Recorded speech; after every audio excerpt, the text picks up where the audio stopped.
Underneath the plaza outside the Habima National Theater in Tel Aviv, Israelis have put the finishing touches on the country's most advanced public underground bomb shelter. Accessible to those on foot by flights of stairs, it's usually a parking lot, 4 stories underground, secured by an armored door. It has space for 1,600 people, with drinking water stored in tanks mounted on the wall. The project comes at a time of rising tensions with Iran, and one Kadima Party Knesset member doesn't think such protective measures are sufficient, given the threats he sees the country facing.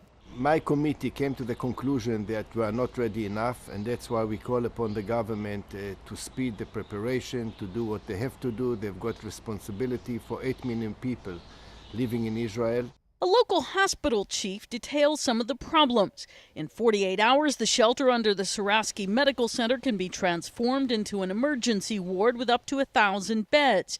But doing so won't be easy.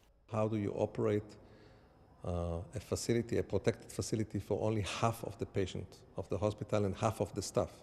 Who is going to stay above, unprotected, and who is going to be moved underground to be protected? Despite an elaborate network of shelters all over the city, they probably can only accommodate around 250,000 people, a fraction of the 2 million who live in and around Tel Aviv. The last time the city faced direct fire was 1991, when Iraq launched rockets at it. If Israel ends up in open conflict with Iran, officials figure the attack would be far more intense. In addition to Iran's own arsenal, Hezbollah in Lebanon and Hamas in the Gaza Strip possess tens of thousands of rockets that could be fired at Israel. That has some authorities worried, even if residents seem relaxed about the situation at the moment. Karen Sloan, The Associated Press.